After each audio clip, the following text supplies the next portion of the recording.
তুই সুখী হতে পারবি না ভেবেছিস? আমাকে ফাঁকি দিয়ে আমার গিন্নিকে পুষলে নিয়ে গিয়ে তুই সুখী হয়েছিস? তোর সেই সুখ বেশি দিন থাকবে না। যদি আমি সতীমায়ের সৎ ব্রাহ্মণ সন্তান হয়ে থাকি, তোকে আমি অভিশাপ দিচ্ছি, এই 13 মধ্যে তুই মুখে রক্ত উঠে পড়তে। মাগো মাগো জগৎ জননী, তুই ওই কার্তিক ঘটার মৃত্যু দে মা, তাহলেই কিন্তু আমার কেমন আসবে না। না, আমি তোকে দুহাতে কাজ করতে বলছি না, আমি তো শিখি পুজো দেব। পুজো নিয়ে আমার গিন্নিকে ফিরিয়ে দে মা। আমি আর একাকি কাটতে পারছি না।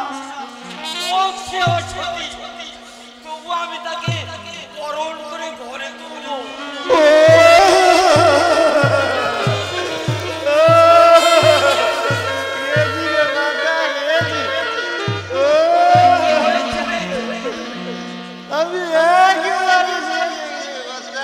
কি হয়েছে তাই বল।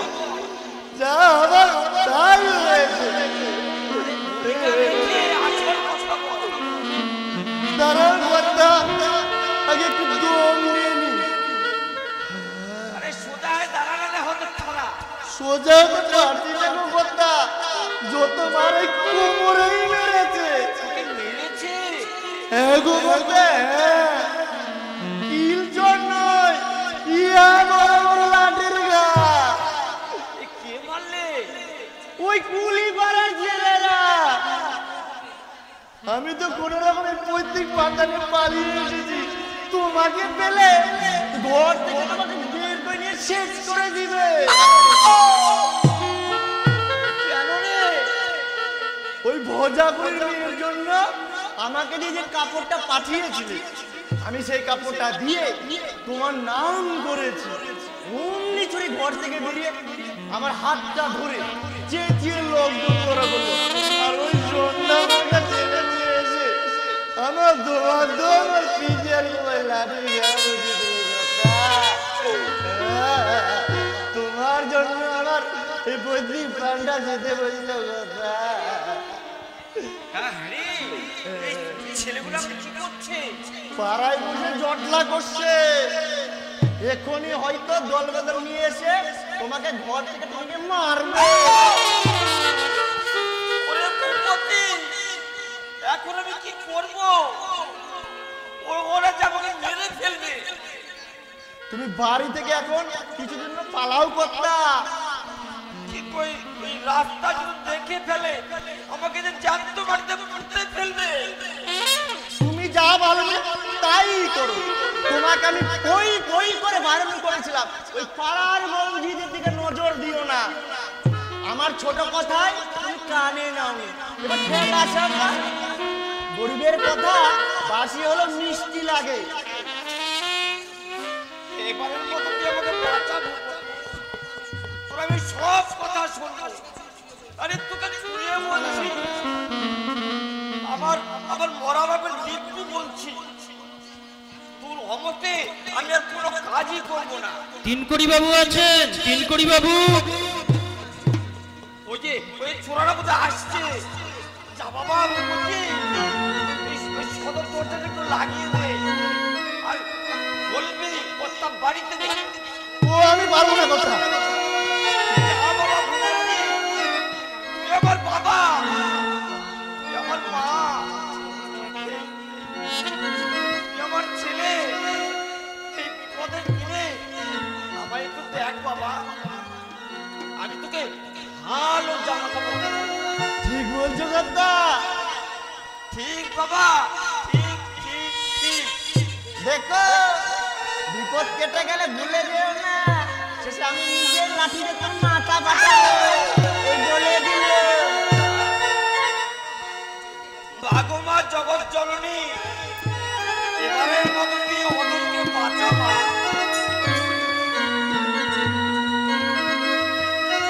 এই আমি নাক বলছি, কান বলছি, আর কোনোদিন ভুলেও ওই মেয়ের দিকে আমি তাকাবো না।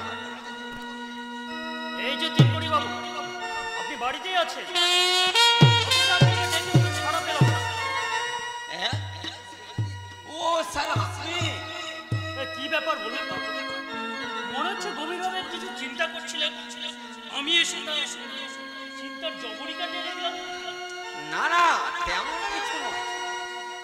কেমন আছেন স্যার?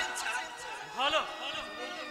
শ্রমিকদের নিয়ে একটা ঝামেলায় জড়িয়ে পড়েছি, তাই আপনার কাছে আসতে কয়েকদিন দেরি হয়ে গেল। এই আমি ভাবলাম হয়তো আমার মতো অধৈর্য আপনি ভুলেই গেছেন। আপনাকে আমি ভুলতে পারি তিনকড়ি বাবু? আমার চলার পথে আপনি তো একমাত্র সহায়, তাই তো আমি আপনার কাছে ছুটে এসেছি। সবই মায়ের জগৎ জননী। আপনাকে আমি বিশ্বাস করে সবকিছু কথা বলতে পারি তো? একবার বিশ্বাস করে দেখুন না স্যার। আশা করি আমার কথা মতো আপনি কাজ করবেন। নিশ্চয়ই করব। বেইমানি করলে আমি কিন্তু আপনাকে বাঁচিয়ে রাখবো না। কি যে বলেন স্যার, আমি আমি আমি ব্রাহ্মণ সন্তান, যে সন্ধ্যা গায়ত্রী যত্ন করে আমি জলস্পর্শ করি না, আমি কি কখনো আপনার সঙ্গে বেইমানি করতে পারি স্যার? এই বিশ্বাসেই আমি আপনার উপর কাজের দায়িত্ব ভার দিচ্ছি। সন্দীপের বউ অর্থাৎ বন্দনার শ্বশুর বাড়ি আপনাকে যেতে হবে, তবে এইভাবে বেশি নয়। কিভাবে স্যার? বয়সের ভাগটা যতটা সম্ভব কমিয়ে যুবক সেজে অভিনয় করতে হবে। অভিনয়? হ্যাঁ, আপনি সেখানে কি বললেন বন্দনার সঙ্গে আপনার বিয়ে হয়েছে, কিন্তু সে আপনাকে ডিভোর্স করেছে। স্যার কোনো কিন্তু নয়, ও কাজ আপনাকেই করতে হবে। এই নে, এতে 50,000 টাকা আছে, কাজ শেষ হলে আরো 50,000 পাবে। কিন্তু স্যার একথা শুনলে বন্দনাকে শ্বশুর বাড়ি থেকে তাড়িয়ে দেবে। তাড়িয়ে দিলেই তোমার নাম তখন বন্ধুকে কাছে পেতে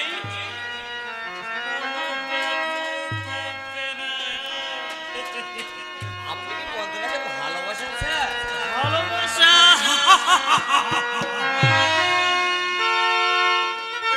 অমিত ব্যানার্জির অভিযানে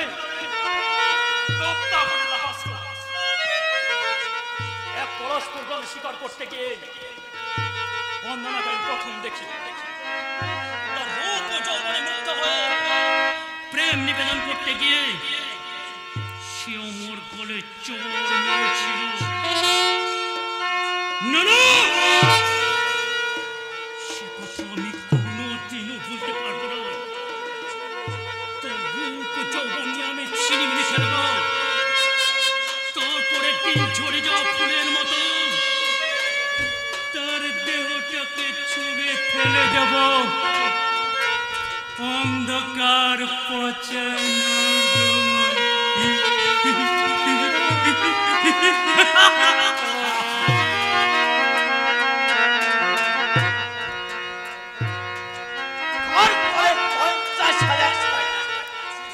কাজ শেষ হলে আরো 50,000 টাকায় পুরো। মাগো মা জগৎ জননী, আমি তোর আরো এক শিখে পুজো দেব, এটা যেন চাপ মনে করিস না মা।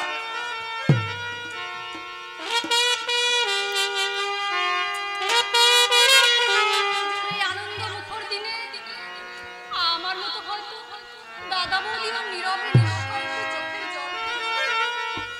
ও গো ঠাকুর, এই বন্দি জীবন কাটাতে আমি আর পারছি না। তুমি আমায় মৃত্যু দাও ঠাকুর, তুমি আমায় মৃত্যু দাও।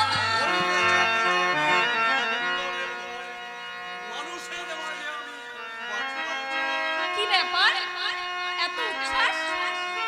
আমাকে বিয়ে করবে? বাবার স্নেহ ভালোবাসা থেকে বঞ্চিত হয়েছে, তাই বাবাকে সুখী করতে তুমি আবার বিয়ে করো? সবকিছু আমার অদৃষ্ট বলে অদৃষ্ট মেনে নিয়ে তোমাদের বাড়ির এক করে ঝিয়ের মতো পড়ে থাকবো। স্ত্রী হয়ে তোমার প্রতি কোনো দাবি করব না। তোমায় আমি স্বেচ্ছা মুক্তি দিলাম। তুমি মুক্তি দিলেও আমি তোমাকে মুক্তি দিতে পারি না বন্দনা। যে মানুষের জীবনে একবারই হয়, আমার অনুরোধ, আমার ভালোবাসাকে তুমি ওরা ভেবেও না। তোমার ভালোবাসা আমার নারী জীবনে যেমন একদিকে গর্ব, তেমনি অপরদিকে কি বন্দনা? না না ও কিছু নয়। এই দেখো, কথাই আমি ভুলে গেছি, আসল কথাটা এখনো বলাই হয়নি। কি কথা? আমাকে এখন কলকাতা যেতে হবে। কখন ফিরবে? হয়নি, এই রাতে ফিরবো। আসলে দেরি হয়, আমার জন্য কষ্ট না আসে কি? তুমি ছেড়ে বুঝেছো? না গো না, একদিন একটু উপোস করে থাকলে আমার কিছু হবে না। ভগবান গুলো সত্যি যেন তোমার জন্য যেখানে প্রাণের সঙ্গে প্রাণের, আত্মার সঙ্গে আত্মার সম্পর্ক, এই দুয়ের সংমিশ্রণ থেকে হঠাৎ যদি তুমি কর্তব্যচ্যুত হয়ে যাও, তোমাকে হারিয়ে আমি বাঁচতে পারবো না, আমি বাঁচতে পারবো না।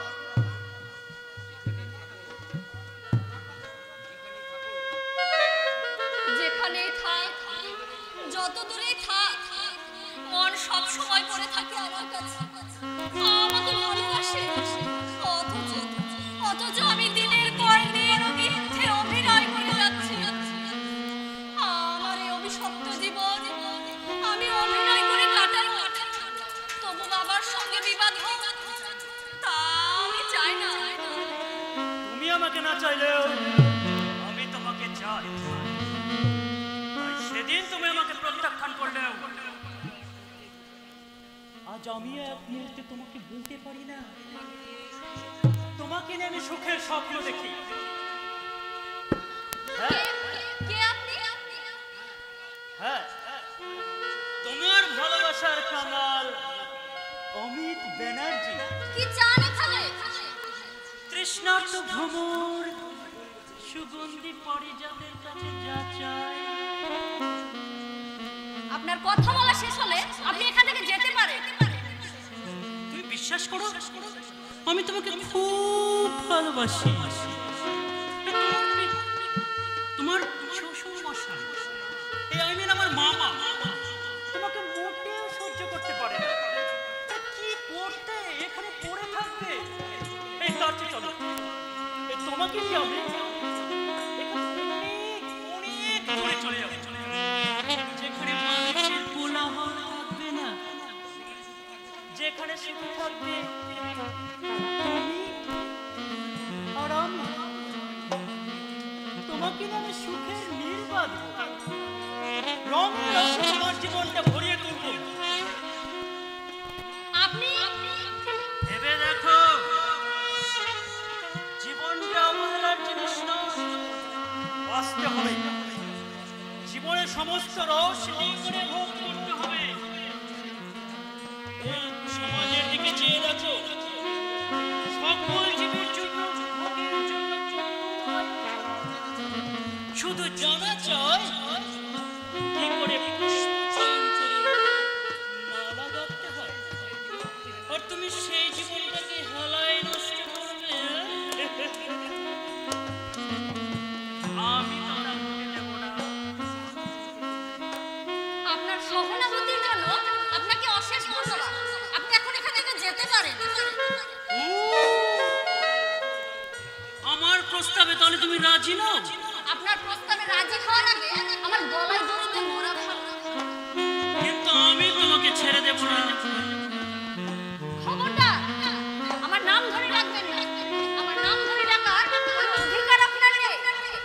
বাহ, এই রাগলে তোমার ঠোঁট দুটো গোলাপ ফুলের পাপড়ির মতন দেখায়। আপনি দেখছেন জানোয়ারের চল।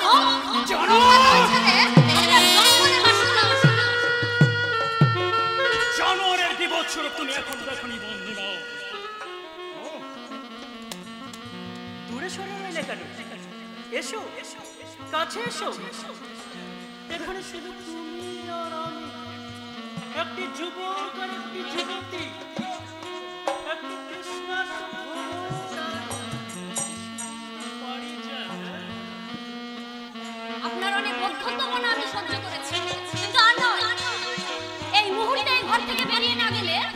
কিন্তু চিৎকার করতে বাধ্য হবে। চিৎকার করে তুমি আমার মুখ বন্ধ করে রাখতে পারবে না বন্ধনা। যে রূপের অহংকার নিয়ে তুমি আমার ঘরে চড় মেরেছিলে, সে অপমান আমি কোনোদিনও ভুলতে পারিনি। তোমার যৌবন নিয়ে আমি ছিনিমিনি খেলবো, তারপর মধু পুড়িয়ে গেলে আমার কুকীর্তি ঢাকতে তোমাকে আমি পৃথিবীর বুক থেকে চিরদিনের মতো সরিয়ে দেব।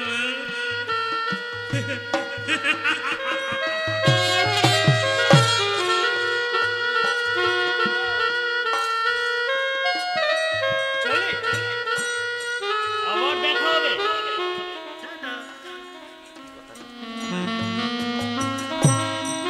কত রকমের মানুষ যে পৃথিবীতে বাস করে, কেউ চায় ভাঙতে, কেউ চায় গড়তে।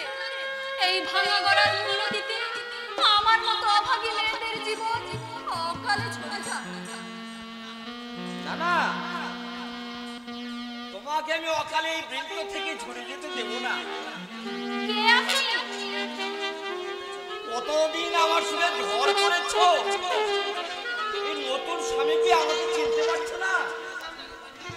আপনাকে তো আমি আগে কখনো দেখিনি। দেখলেও এখন না দেখার ভান করছো। অতীতকে কেউ সহজে বর্তমানে টেনে এনে বিষময় করে তুলতে চায় না। বর্তমানে তুমি সুখী হলেও আমি কিন্তু সুখী হতে পারি না। তাই ওই অতীতের স্মৃতিগুলো বারবার মানুষের মধ্যে আমার ভেসে ওঠে। তাই তুমি আমাকে ডিভোর্স করলো, আমি কিন্তু কোনোদিনও তোমাকে আর ছুটে এসেছি। কি আপন তেমন বলছেন আপনি? যা বলছি নিশ্চয়ই বুঝতে পারছো। এই পুরনো স্বামীকে তুমি এখন অস্বীকার করলে আমি তো তোমাকে অস্বীকার করবো না। তাই তোমার ওই স্বামী শ্বশুরের কাছে সব গোপন খবর ফাঁস করে দিই। না না, এতখানি নির্দয় আপনি হবেন না। আপনি কে জানি না, চিনিও না, তবু আমি আপনার পায়ে ধরে মিনতি করছি। আমার জীবনে হঠাৎ ধূমকেতুর মতো আবির্ভাব হয়ে একটা মিথ্যে ধূম তুলে আমার জীবনটাকে দুঃখের সাগরে ভরিয়ে দেবেন না। একটা শর্ট প্রতারকের পায়ে ধরে কেঁদো না বৌদি। ঠাকুর তো আমি সমস্ত কথাই বাইরে থেকে শুনেছি, আর তার সঙ্গে এটাও বুঝেছি ভণ্ডামি ছাড়া এ কিছুই না। পয়সা রোজগারে এক নতুন পথ। কি তাই না ভদ্রমশাই? আমি এক বিন্দু মিথ্যা কথা বলিনি। আমার সঙ্গে আগে বিয়ে হয়েছিল। তাড়াতাড়ি ডিভোর্স করলে কেন? আমার ওর বয়সের থেকে নাকি আমার বয়স অনেক বেশি, এই অজুহাত দেখিয়ে ও আমাকে ডিভোর্স করেছে। কতদিন আগে বিয়ে হয়েছিল? এই প্রায় বছর থেকে হবে। আপনার বাড়ি কোথায়? এই বাড়ি হচ্ছে ওই দামালপুর। না না, দামালপুর না, দুলালপুর। না না, এই নামটা পেটে আসছে, মুখে আসছে। হ্যাঁ, মনে পড়েছে, অচিন্তায়। ঠিক করে বলুন, আপনার বাড়ি কোথায়? ওরে বাবা রে, বলছি দয়া করে আগে আমার পেটটা ছাড়ো। কি অভিনেতা? অভিনয় করতে গিয়ে মুখোশ খুলে গেল যে। কি তিন করি কাকা আপনি? আমাকে ক্ষমা কর মা, এবারের মতো ক্ষমা কর। আর কোনোদিন এমন কাজ করবো না। এই বৃদ্ধ বয়সে একটা মেয়ের সংসার ভেঙে দিতে আসতে আপনার এতটুকু লাগলো না? আপনার মনুষ্যত্ব চিৎকার করে উঠলো না? বয়সের সঙ্গে সঙ্গে আপনার কি এতটাই বুদ্ধিভ্রম হয়েছে যে একটা মেয়ের বয়সী মেয়েকে স্ত্রী বলে পরিচয় দিতে আপনার বিবেকে এতটুকু লাগলো না? এ আমি রাগ বলছি, কান বলছি, আর কোনোদিন এমন কাজ করবো না। আপনি বৌদির মায়ের প্রতিবেশী, গুরুজন, আমারও পূজনী। তাই এত বড় অপরাধ সত্ত্বেও আজ আমি আপনাকে ছেড়ে দিচ্ছি। তা না হলে যে মুখ দিয়ে আপনি আমার ভাগ্য সমাবর্তীকে অপমান করেছেন, সে মুখ এত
ঠাকুরপো, জানি না আমার গর্ভধারিণী মা বেঁচে থাকলে আজ আমাকে কতখানি স্নেহ করতো।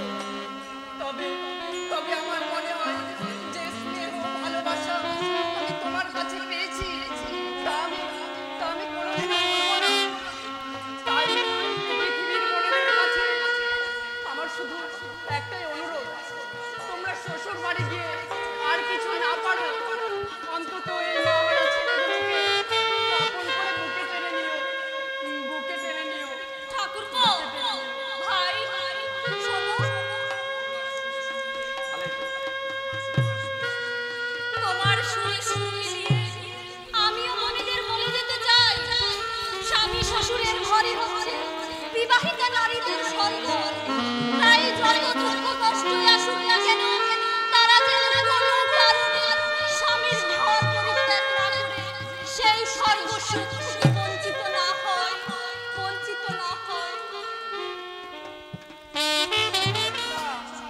বিশ্বকবির এই বাণী মানুষের জীবনে চন্দ্র সূর্যের মতো সত্যি। 19 বছর আগে বর্ণালীকে হারিয়ে তবু আবার শিখা মায়ের মুখ চেয়ে সেদিন আমি বর্ণালীর শোক ভুলেছিলাম। কিন্তু অদৃশ্য এমনই মন্দ, শিখা, আমার শিখা মা জন্ম আমার চোখের সামনে। না না, আমি আর ভাবতে পারছি না।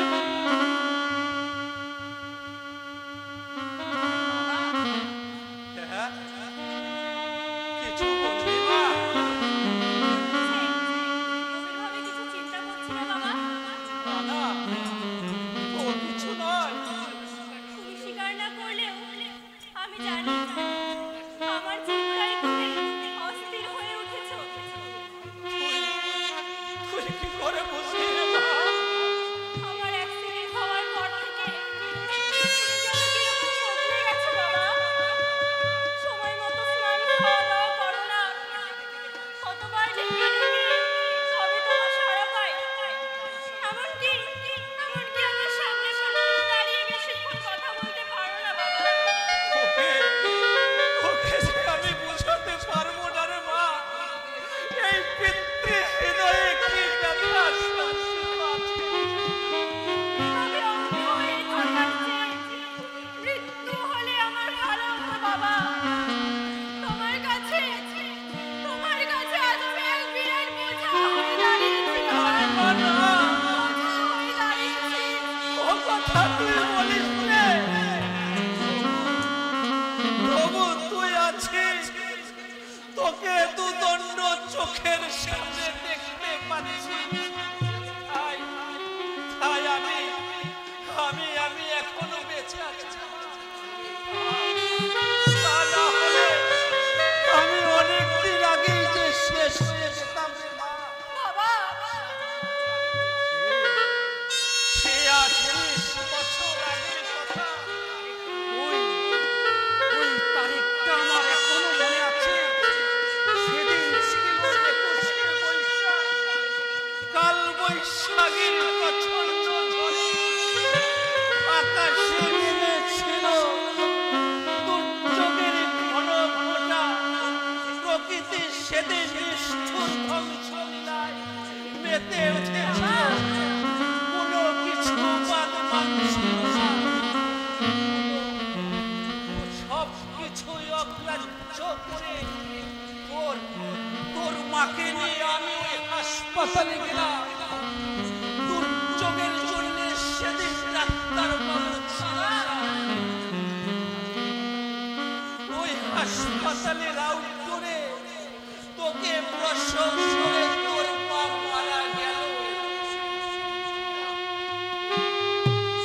প্রকৃতির সেই নিষ্ঠুর ধ্বংসলীলায় হাজার হাজার মানুষ গৃহহারা, আত্মহারা হয়ে পথে পথে ঘুরে বেড়াতে লাগলো।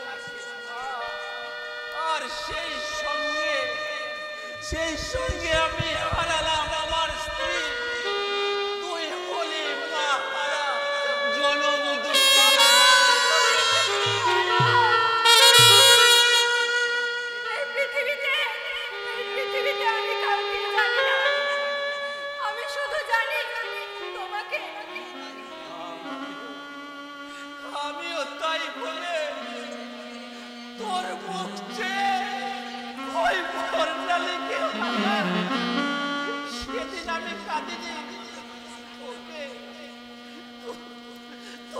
মানুষ করতে হবে রে মা। এই ভাবনা আমায় তুই তুই ধীরে ধীরে বড় হলি, স্কুলের পড়া শেষ করে ওই কলেজে তোর সুখের নীল গড়ে দেওয়ার জন্য আমি যখন মনে মনে জাল বুনছি, ঠিক সেই সময় তোর অ্যাক্সিডেন্ট আমাকে মনে করিয়ে দিল সেই 19 বছর আগের কথা।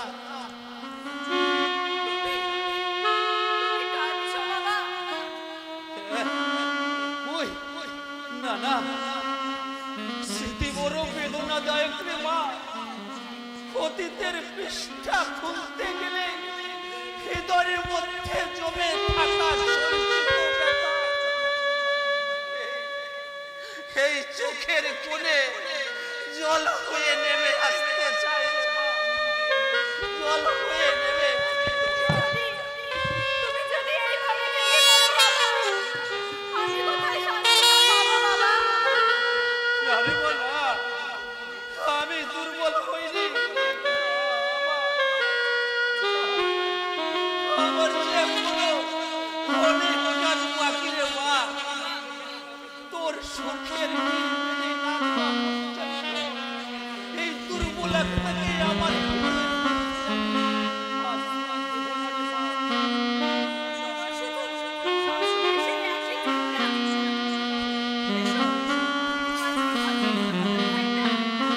আমাকে পড়ে শোনাবে, এসো।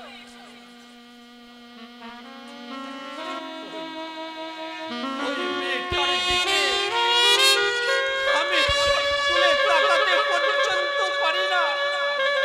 আজকের দিনে কে এমন হৃদয়বান ছেলে আছে যে সব কিছু জেনে শুনে আমার অন্ধ মেয়েকে জীবন সঙ্গিনী করে।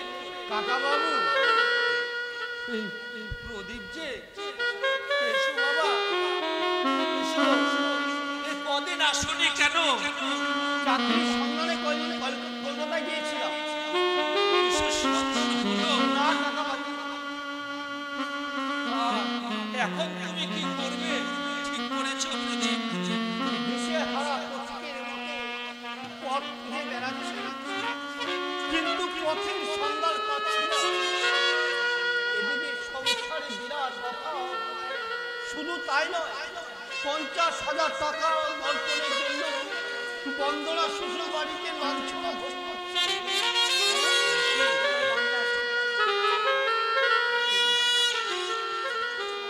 যদি কিছু মনে না করো, ওই 50,000 টাকা আমি দেবো। ওই বর্তনের টাকা তুমি শোধ করে দাও। আপনি দেবে? হ্যাঁ। তবে তবে একটা শর্ত আছে।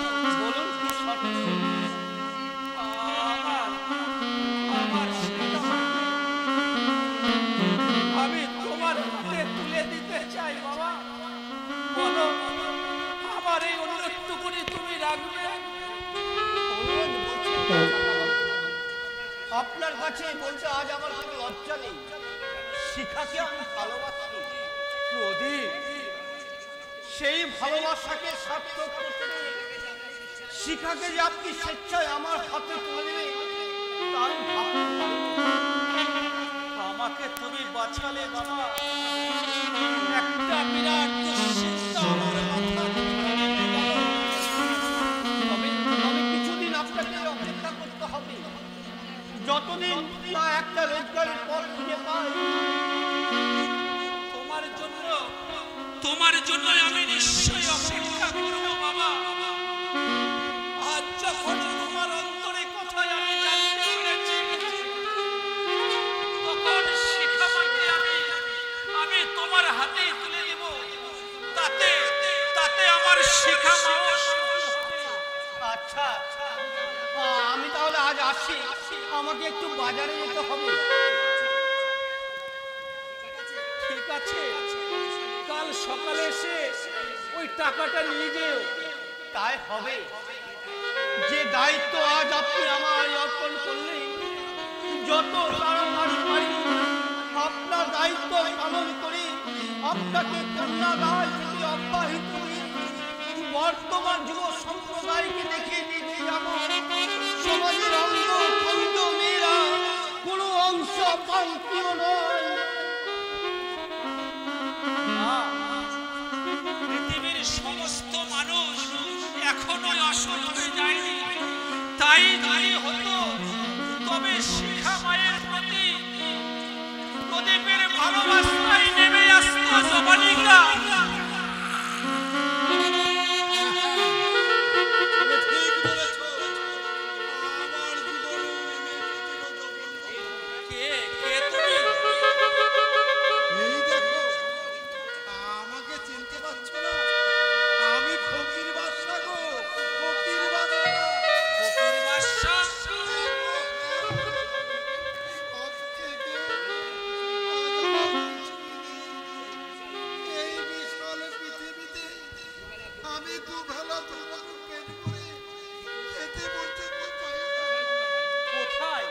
কোথায় তোমার বাড়ি?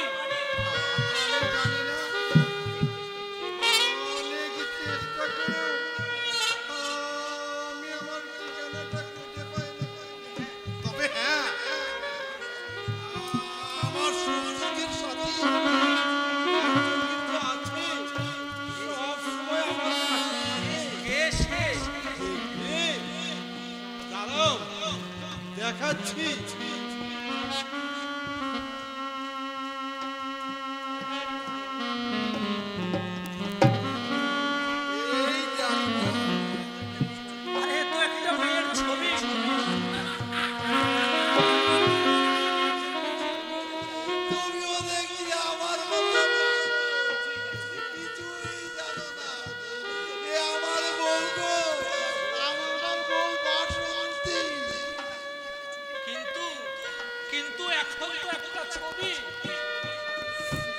আমি যে বসন্তকে বড় ভালোবাসি, তাই তো ছবি হলেও সে আমাকে ভালোবাসে, আমার সুখে হাসে, আবার আমার দুঃখ দেখলে অমনি কাঁদতে শুরু করে।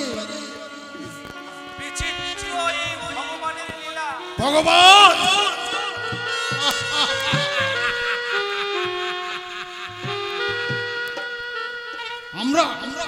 আমরা তাকে খুন করেছি। ভগবান বলে কিছু নেই। সত্যি যদি ভগবান বলে কিছু থাকতো, তাহলে পৃথিবীটা এমন অন্যায় অত্যাচারে ভরে যেত না। আজ যে রাজা, কাল তাকে ফকির হয়ে পথে পথে বিক্রি করতে হতো।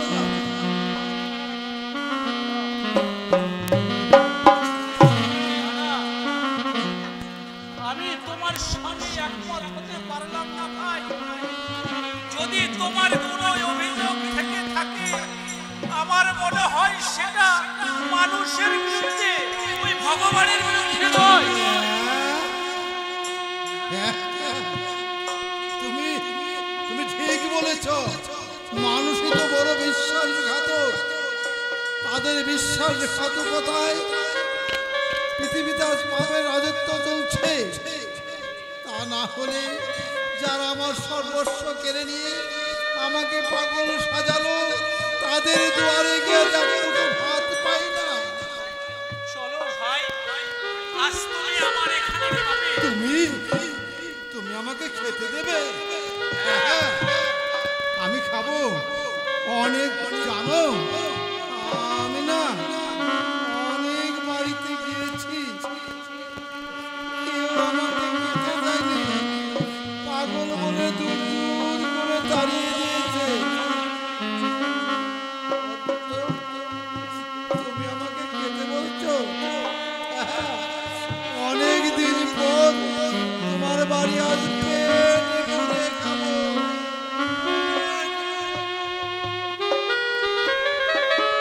আজকের যুগে এইরকম পাগল রাস্তার অলিতে গলিতে ঘুরে বেড়াচ্ছে, কিন্তু সত্যি কি এরা পাগল? না, এরা পাগল নয়। এদের পাগল সাজিয়েছে ওই ধনী দুলালেরা। একদিন এদের সবই ছিল আকাঙ্ক্ষা সুখ সংসার। কিন্তু ওদের চক্রান্তে এরা সব হারিয়ে আজ পথের পাগল হয়ে গেছে। তাই ওই ধনী সমাজের কাছে আমার আবেদন, এই সকল সৎ সরল মানুষগুলোকে যদি আপন করে ভাই বলে মুখে টেনে নিতে পারে, তাহলেই দেখবে সমাজ আজ ধ্বংসের পথ থেকে রেহাই পাবে, রেহাই পাবে।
চাকরি পেয়েছি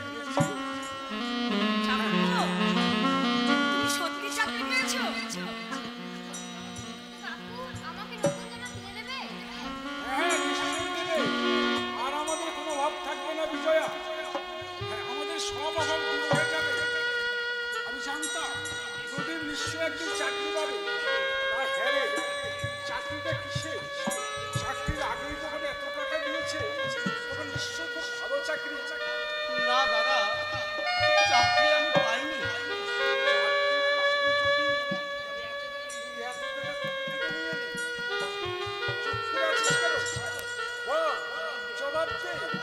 দাদা, আমি ঠিক তোমাকে বলে বোঝাতে পারবো না।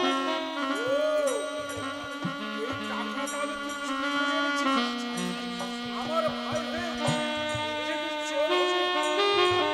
আমাদের পবিত্র বংশের কথা তুমি একবারও মনে করলো না। দাদা,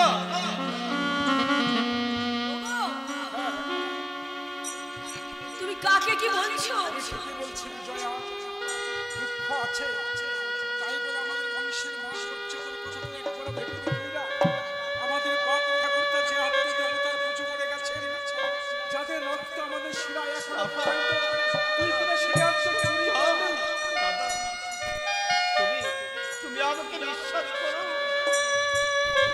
আমি কোনো না না, আমি তোর কোনো কথা বিশ্বাস করতে চাই না। তোর উপর আমার কত আশা ভরসা ছিল, নিমিষের মধ্যে আমার সমস্ত আশা ভরসা তুই জলাঞ্জলি দিলি। যা, তোর এই পকেট টাকা নিয়ে এই মুহূর্তে বাড়ি থেকে বেরিয়ে যা।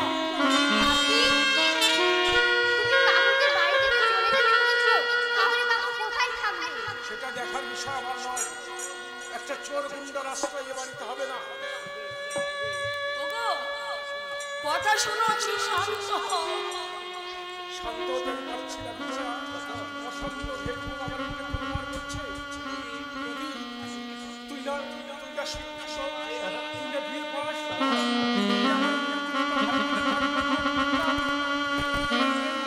শিক্ষা এই তোর মনুষ্যত্ব। দাদা, সেটাও যে ছিল সম্মানে আমার ভাই থেকে পয়সা পাড়া প্রতিবেশী আমার দিকে আঙুল দেখে বলবে, ওই ওই সেই সন্দেশ চাকাচ্ছি, চোরের দাদা সন্দেশ চাকাচ্ছি। সে অপমান আমি কিছুতেই সহ্য করতে পারবো না। আমার একটা কথা শোনো দাদা। চুপ! আমি তোর কোনো কথা শুনতে চাই না। আমি তোর দাদা নই, তুই আমার ভাই নই। তুই দেশের শত্রু, আমার শত্রু। যা বেরিয়ে যা আমার সামনে থেকে। তুমি চুপ করো। তুমি কাকে কি বলছো? ওনা তোমার মায়ের পেটের ভাই। একটা চোরটাকে ভাই বলে সমাজের কাছে আমি পৌঁছে দিতে পারবো না। বেরিয়ে যা, তুই নিষেধ করেছি না।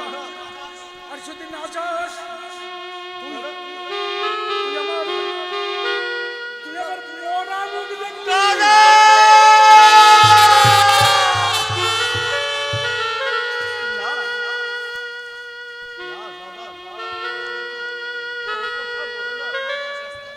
তোমার দেওয়া শাস্তি আমি বাড়ি ছেড়ে চলে যাচ্ছি। কোনোদিন তোমার অবাধ্য হইনি, আর আমি আমার বেলায় আমাকে আশীর্বাদ করো বৌদি, আমি যেন ফিরে যেতে পারি।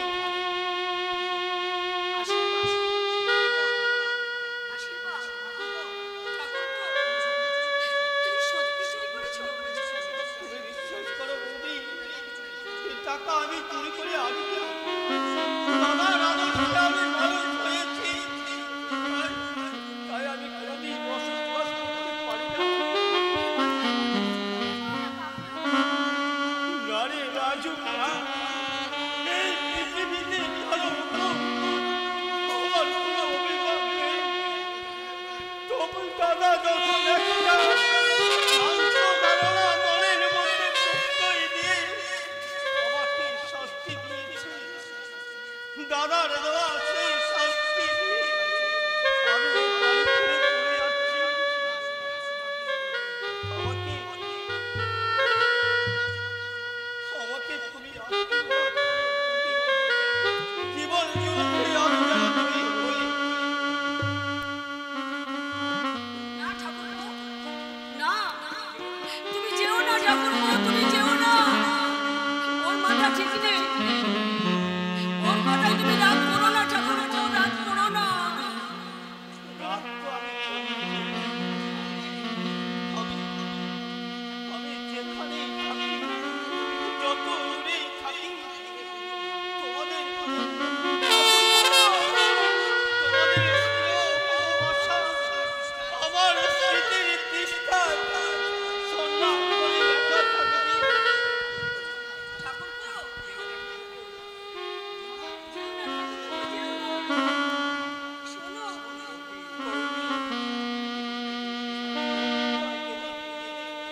শত দুঃখ কষ্টের মাঝেও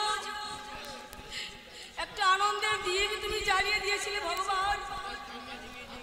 হঠাৎ সেটা তুমি নিভে দিলে কেন?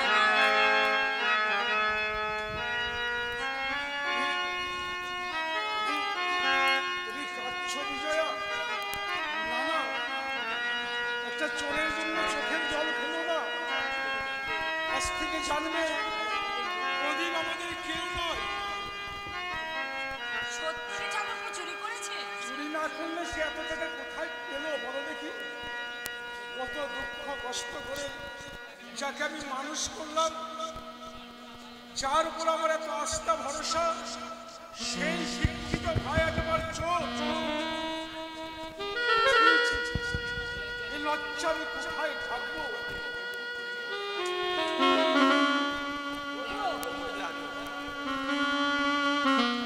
তুমি এত অধৈর্য হয়েও না।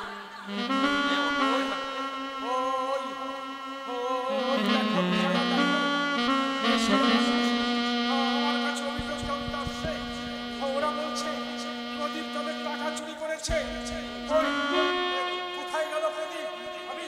আমি তাকে শাস্তি দেব, এমন শাস্তি দেব যা থেকে কোনোদিন অন্যায় কাজ না করে। তুমি তো তাকে দাঁড়িয়ে দিয়েছো।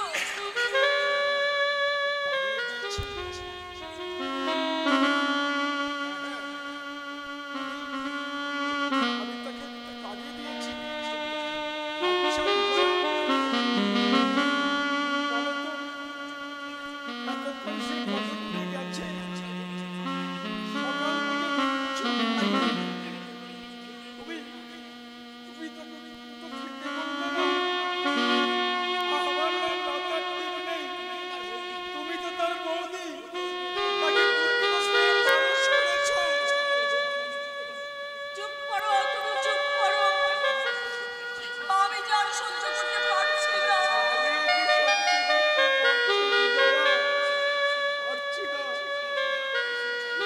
আমার মায়ের পেটের ভাই, তার সঙ্গে যে আমার রক্তের সম্পর্ক। ওরে ফিরে আয় ভাই, ফিরে আয়। মনের কথা বল।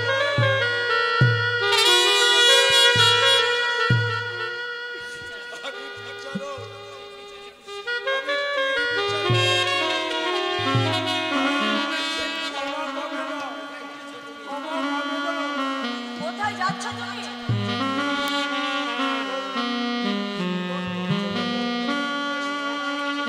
তার অনেক খেতে পেলে আমার অজান্তে সে তোমার কাছে খেতে চাইবে।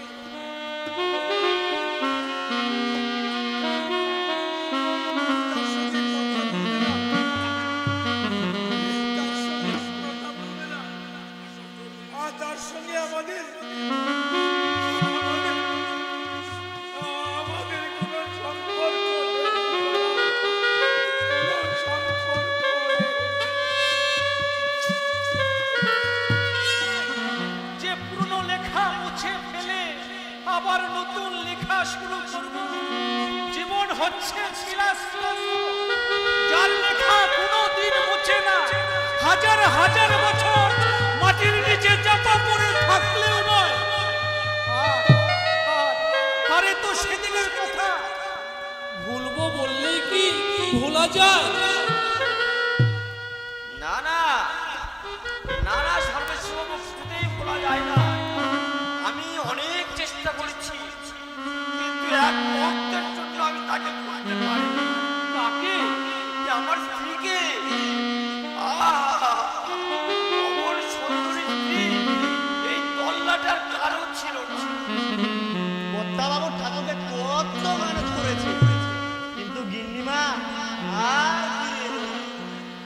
ওরে ভূপতি, এই সময় মায়ের জগজ্জননের খেলা আমাকে শুধু পরীক্ষা করে দেখছে, তাই নয় সর্বেশ্বর বাবু? হয়তো তাই।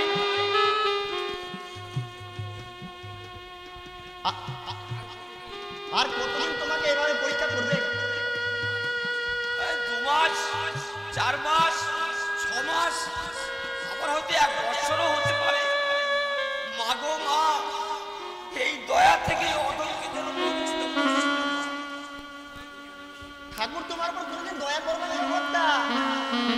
কেন করবে না রে হতভাগা? তুমি বিপদে পড়লে ঠাকুরকে ডাকো, আর বিপদ কেটে গেলে ঠাকুরকে ডাকো। তখন তুমি নিজে একটা ঠাকুর ডাকো। আর আমাকে তোমাকে ফুল চন্দন দিয়ে পুজো করতে হয়। আমাকে পুজো করা অনেক ভাগ্য, বুঝলি? তোমার মতো মানুষ দেবতা পুজো করে আমি ধন্য। কর্তা মরার পর রথে চেপে আমি সঙ্গে যাবো। আমাকে বিশ্বাস করা হচ্ছে বেটা ছোট লোক। খবরদার কর্তা, ছোট লোক বলবে না। তুমি ছোট লোক, তোমার 14 পুরুষ ছোট লোক। চুপ কর ভূপতি, আমার মাথায় কিন্তু রক্ত উঠে যাচ্ছে। কেন চুপ করবো? চাকর বলে কি আমি মানুষ নই? 100 বার বলবো, 1000 বার বলবো, তুমি ছোট লোক, তোমার 14 পুরুষ ছোট লোক। কবে রে হারামজাদা? একই করছেন বাবু, ছাড়ুন। আরে আপনি তো ভদ্র সন্তান, আপনি যেমন ব্যবহার করবেন তেমনি ব্যবহারই ওর কাছে পাবেন। তাহলে আপনিও বলতে চান আমি ছোট লোক? না, আপনাকে ছোট লোক বলার মতো সাহস আমার নেই।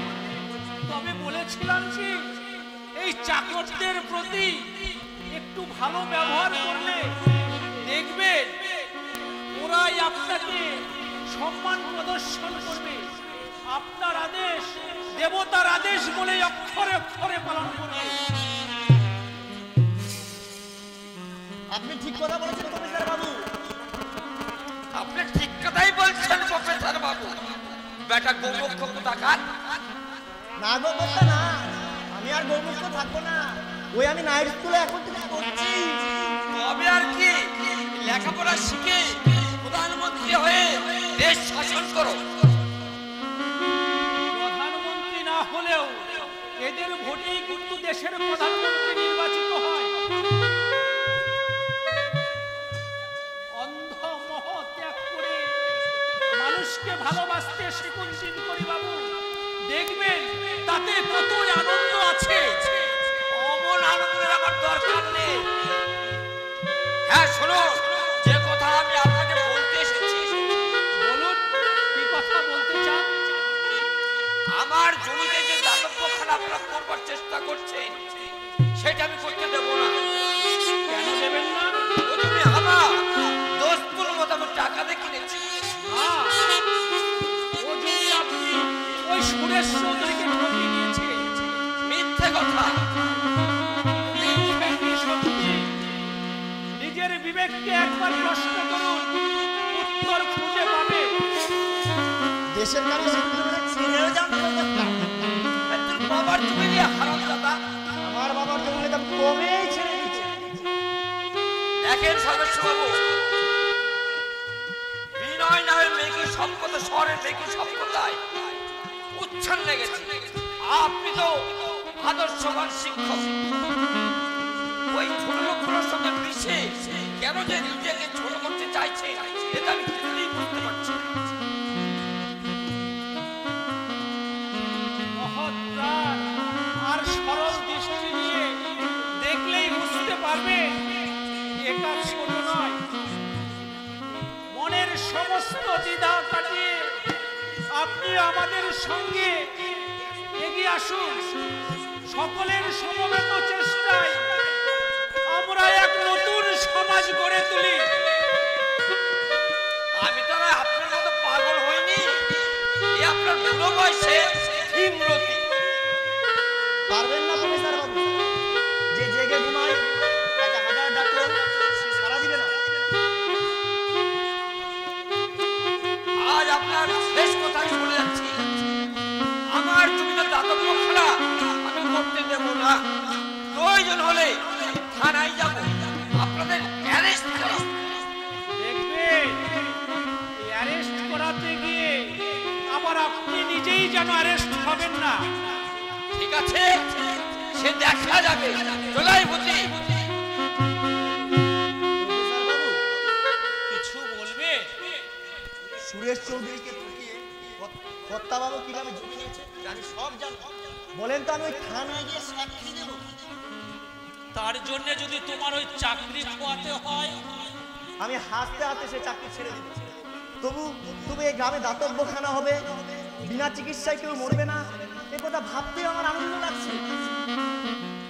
ঠিক আছে, তুমি এখন যাও, প্রয়োজন হলে আমি তোমাকে ডেকে পাঠাবো।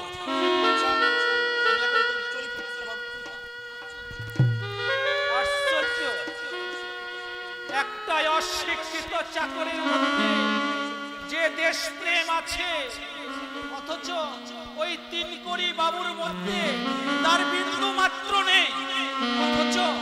অথচ এরাই দেশের মধ্যমণি, অপরকে বিধান দেয়, কিন্তু নিজেরা এতটুকু স্বার্থ ত্যাগ করে না। কাকা বাবু আসতে পারি? এসো বাবা, এসো, এ তো তোমার নিজেরই বাড়ি, যখন খুশি আসবে, কোনো দ্বিধা করো না। প্রদীপ, এ কি তোমার এক চোখ মুখ এত শুকনো দেখাচ্ছে কেন? তবে কি তোমার শরীর খারাপ?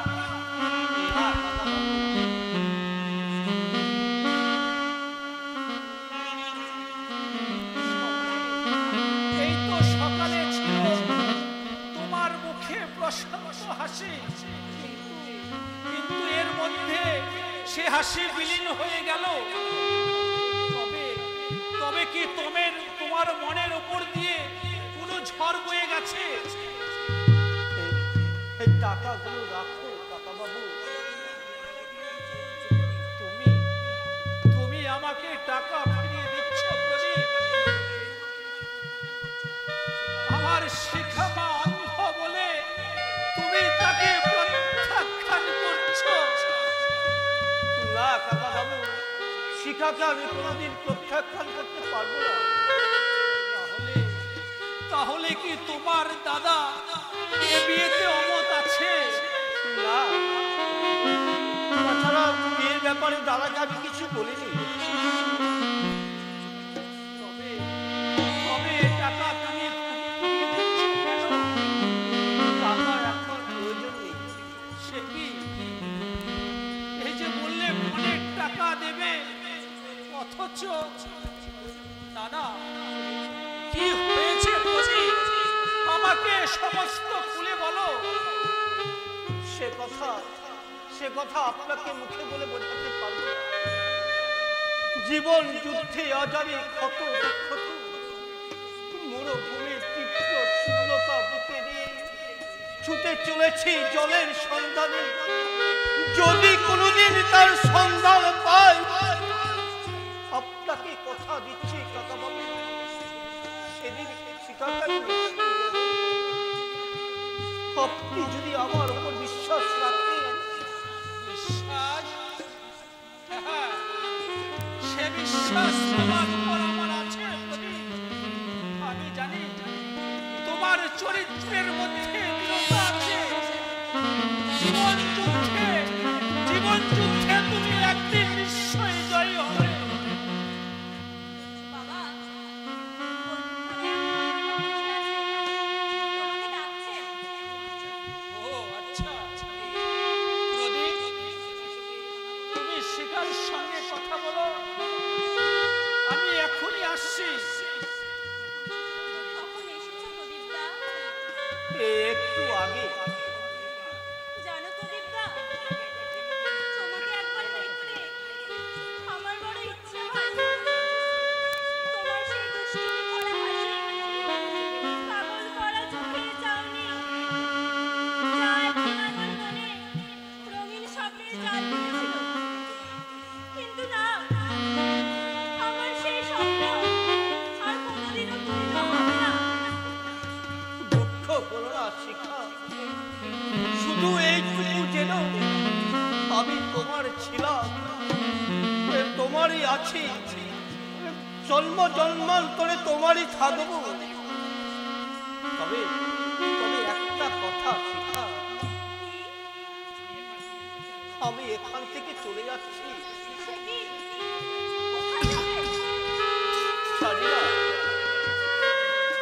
আমি ঠিকানা পেয়ে অনন্ত পথের পথে কোথায় যাব, কোন পথ ধরে যাব, কি করব কিছুই জানি না। চারিদিকে শুধু হতাশার ছায়া। আমার জীবন মধ্যাহ্নে এমন অপ্রত্যাশিত ভাবে কালো মেঘে ঢাকা পড়বে আমি তা কোনোদিন ভাবতে পারিনি। জানিনা তবে এই মেঘ সরে গিয়ে নতুন সূর্য উদ্ভাসিত হবে। আমার জন্য তুমি অপেক্ষা করে থাকতে শেখা। আমি তো হারিয়েই গেছি প্রদীপদা, তবু যতদিন বাঁচব সে শুধু তোমারই স্মৃতি ভক্তি করব। তোমার স্মৃতি আমার জীবনের এক অমূল্য সম্পদ। আমি যতদিন থাকব তোমার এই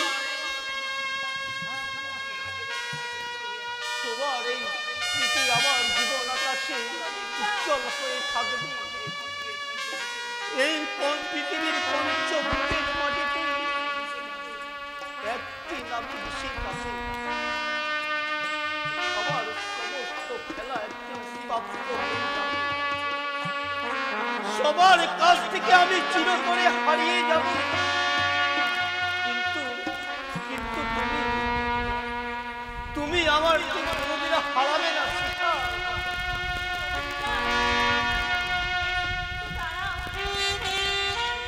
কেন এটা আবার কি হলো? যদি বাঁচি তোমার এই ভালোবাসা ঋণ আমি শোধ করব। আর যদি আমার মৃত্যু সংবাদ হয়